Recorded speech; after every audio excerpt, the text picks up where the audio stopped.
Bem-vindo ao canal Total Audiolivros. O Ego e o ID e outros trabalhos de Sigmund Freud. Capítulo 2. O Ego e o ID. A pesquisa patológica dirigiu nosso interesse de modo excessivamente exclusivo para o reprimido.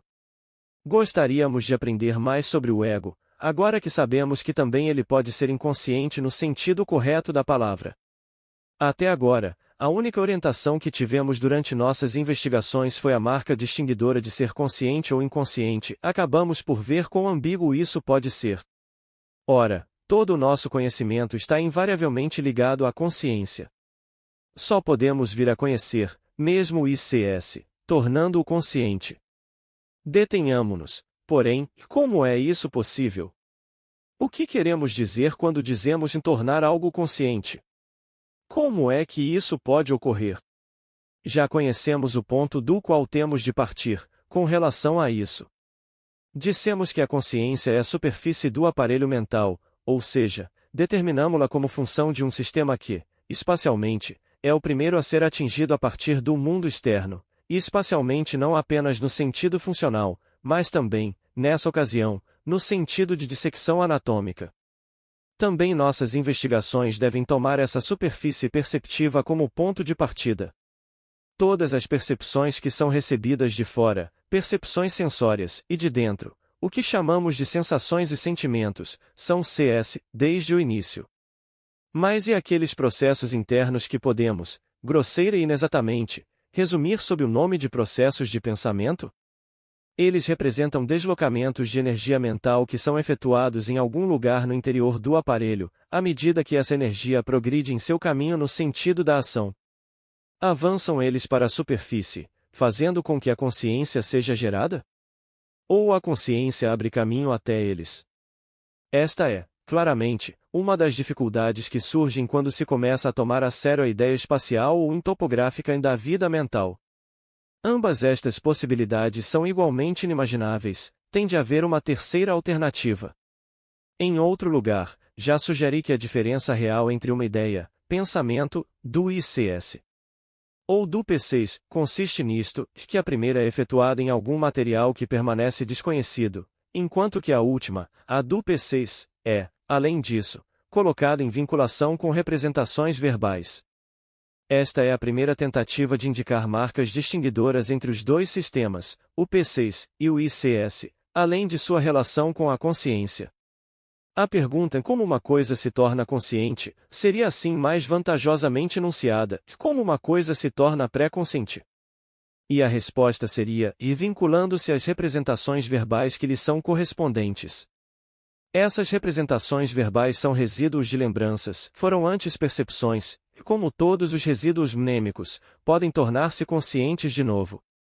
Antes de nos interessarmos mais por sua natureza, torna-se evidente para nós, como uma nova descoberta, que somente algo que já foi uma percepção CS, pode tornar-se consciente, e que qualquer coisa proveniente de dentro, à parte os sentimentos, que procure tornar-se consciente deve tentar transformar-se em percepções externas, e isto se torna possível mediante os traços mnêmicos. Pensamos nos resíduos mnêmicos como se estivessem contidos em sistemas que são diretamente adjacentes ao sistema PCPT-CS, de maneira que as catexias desses resíduos podem facilmente estender-se, de dentro, para os elementos do último sistema.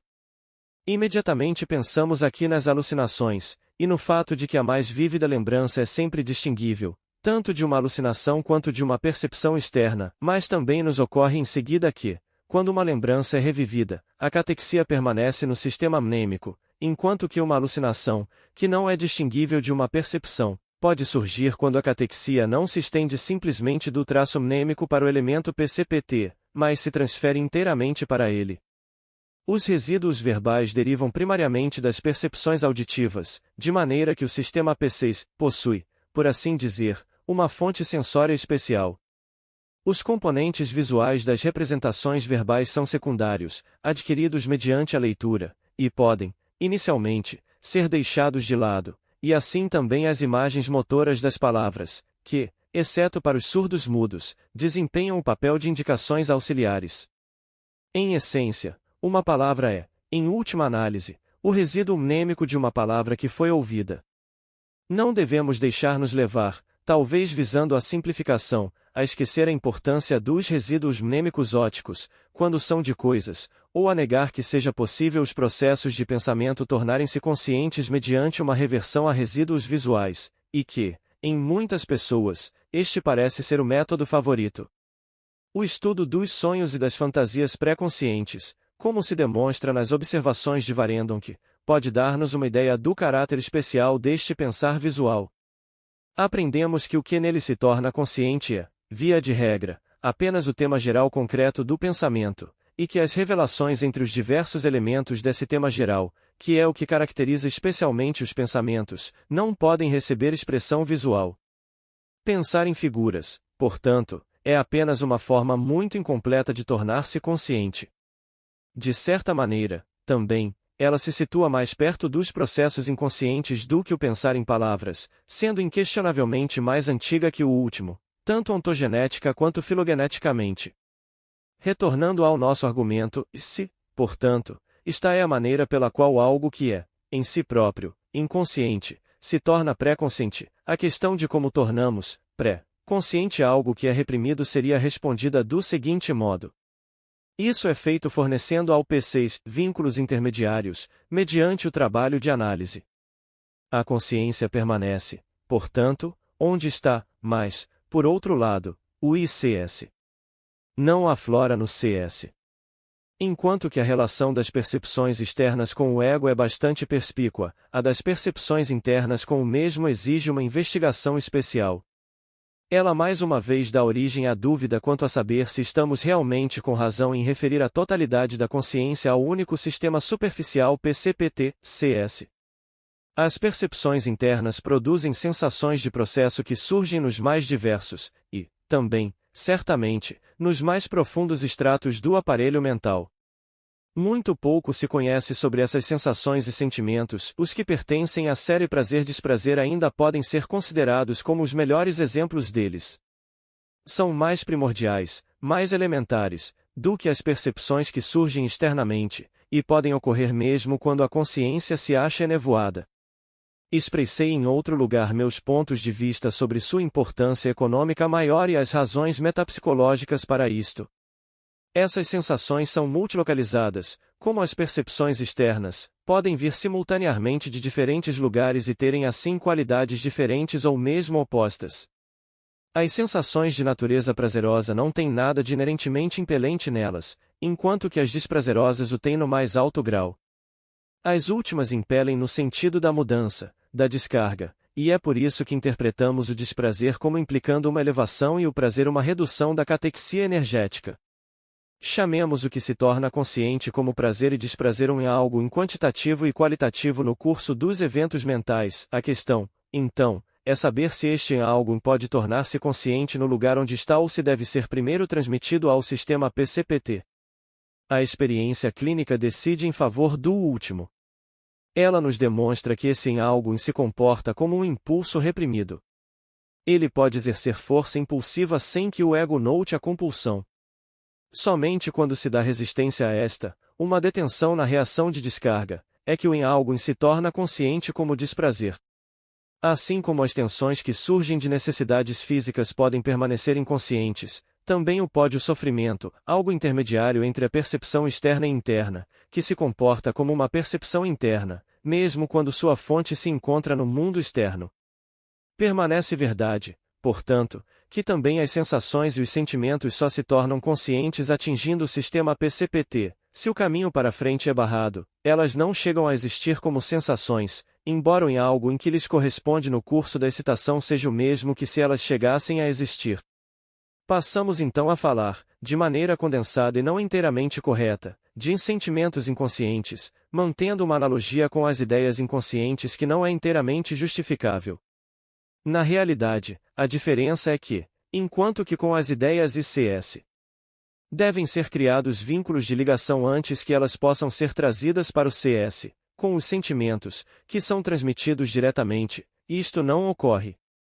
Em outras palavras, a distinção entre CS e P6 não tem significado no que concerne a sentimentos. O P6 aqui é posto de lado, e os sentimentos são ou conscientes ou inconscientes. Mesmo quando estão ligados a representações verbais, tornam-se conscientes, não devido a essa circunstância, mas sim diretamente. O papel desempenhado pelas representações verbais se torna agora perfeitamente claro. Através de sua interposição, os processos internos de pensamento são transformados em percepções. É como uma demonstração do teorema de que todo conhecimento tem sua origem na percepção externa. Quando uma hipercatexia do processo de pensamento se efetua, os pensamentos são realmente percebidos, como se proviessem de fora, e, consequentemente, são considerados verdadeiros. Após este esclarecimento das relações entre a percepção externa e interna e o sistema superficial PCPT-CS, podemos passar à elaboração de nossa ideia do ego. Ele tem início, como vimos, no sistema PCPT, que é o seu núcleo, e começa por abranger o P6, que é adjacente aos resíduos mnêmicos. Mas, como aprendemos, o ego é também inconsciente. Ora, acredito que muito lucraríamos seguindo a sugestão de um escritor que, por motivos pessoais, assevera em vão que nada tem a ver com os rigores da ciência pura. Estou falando de George Grodeck, o qual nunca se cansa de insistir que aquilo que chamamos de nosso ego comporta-se essencialmente de modo passivo na vida e que, como ele o expressa, nós somos envividos por forças desconhecidas e incontroláveis. Todos nós tivemos impressões da mesma espécie, ainda que não nos tenham dominado até a exclusão de todas as outras, e precisamos não sentir hesitação em encontrar um lugar para a descoberta de Grodeck na estrutura da ciência. Proponho levá-la em consideração chamando a entidade que tem início no sistema PCPT, e começa por ser P6, de ego, e seguindo Grodeck no chamar a outra parte da mente, pela qual essa entidade se estende e que se comporta como se fosse ICS, de ID. Logo veremos se podemos tirar alguma vantagem desse ponto de vista, para fins quer de descrição quer de compreensão. E examinaremos agora o indivíduo como um ID psíquico, desconhecido e inconsciente, sobre cuja superfície repousa o ego, desenvolvido a partir de seu núcleo, o sistema PCPT. Se fizermos um esforço para representar isso pictoricamente, podemos acrescentar que o ego não envolve completamente o ID, mas apenas até o ponto em que o sistema PCPT forma a sua do-ego-superfície, mais ou menos como o disco germinal repousa sobre o óvulo. O ego não se acha nitidamente separado do ID, sua parte inferior funde-se com ele. Mas o reprimido também se funde com o ID, e é simplesmente uma parte dele. Ele só se destaca nitidamente do ego pelas resistências da repressão, e pode comunicar-se com o ego através do ID. Compreendemos em seguida que quase todas as linhas de demarcação que traçamos, por instigação da patologia, relacionam-se apenas aos estratos superficiais do aparelho mental, os únicos que nos são conhecidos. O estado de coisas que estivemos descrevendo pode ser representado diagramaticamente, embora se deva notar que a forma escolhida não tem pretensões a qualquer aplicabilidade especial, mas simplesmente se destina a servir para fins de exposição. Poderíamos acrescentar, talvez, que o ego usa um receptor acústico de um lado apenas, como aprendemos da anatomia cerebral. Poder-se-ia dizer que o usa de viés. É fácil ver que o ego é aquela parte do ID que foi modificada pela influência direta do mundo externo, por intermédio do PCPT-CS. Em certo sentido, é uma extensão da diferenciação de superfície. Além disso, o ego procura aplicar a influência do mundo externo ao ID e às tendências deste, e esforça-se por substituir o princípio de prazer, que reina irrestritamente no ID, pelo princípio de realidade. Para o ego, a percepção desempenha o papel que no ID cabe ao instinto. O ego representa o que pode ser chamado de razão e senso comum, em contraste com o ID, que contém as paixões. Tudo isto se coaduna às distinções populares com que estamos familiarizados, ao mesmo tempo, contudo, só deve ser encarado como confirmado na média ou idealmente. A importância funcional do ego se manifesta no fato de que, normalmente, o controle sobre as abordagens à motilidade compete a ele. Assim, em sua relação com o ID, ele é como um cavaleiro que tem de manter controlada a força superior do cavalo, com a diferença de que o cavaleiro tenta fazê-lo com a sua própria força, enquanto que o ego utiliza forças tomadas de empréstimo. A analogia pode ser levada um pouco além. Com frequência um cavaleiro, se não deseja ver-se separado do cavalo, é obrigado a conduzi-lo onde este quer ir. Da mesma maneira, o ego tem o hábito de transformar em ação a vontade do id, como se fosse sua própria. Um outro fator, além da influência do sistema PCPT, parece ter desempenhado papel em ocasionar a formação do ego e sua diferenciação a partir do id. O próprio corpo de uma pessoa e, acima de tudo, a sua superfície, constitui um lugar de onde podem originar-se sensações tanto externas quanto internas. Ele é visto como qualquer outro objeto, mas, ao tato, produz duas espécies de sensações, uma das quais pode ser equivalente a uma percepção interna. A psicofisiologia examinou plenamente a maneira pela qual o próprio corpo de uma pessoa chega à sua posição especial entre outros objetos no mundo da percepção. Também a dor parece desempenhar um papel no processo, e a maneira pela qual obtemos novo conhecimento de nossos órgãos durante as doenças dolorosas constitui talvez um modelo da maneira pela qual em geral chegamos à ideia de nosso corpo. O ego é, primeiro e acima de tudo, um ego corporal, não é simplesmente uma entidade de superfície, mas é, ele próprio, a projeção de uma superfície.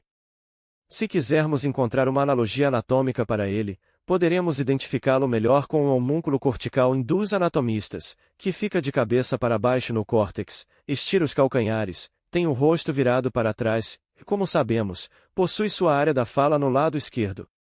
Ingressamos repetidamente na relação do ego com a consciência, mas existem alguns fatos importantes com relação a isso que ainda não foram descritos aqui. Acostumados como estamos a levar conosco nossa escala social ou ética de valores para onde quer que vamos, não ficamos surpresos em ouvir que a cena das atividades das paixões inferiores se acha no inconsciente. Esperamos, ademais, que quanto mais alto alguma função mental se coloque em nossa escala de valores, mais facilmente encontrará acesso à consciência que lhe é assegurada. Aqui, contudo, a experiência psicanalítica nos desaponta. Por um lado, temos provas de que mesmo operações intelectuais sutis e difíceis, que ordinariamente exigem reflexão vigorosa, podem igualmente ser executadas pré-conscientemente sem chegarem à consciência.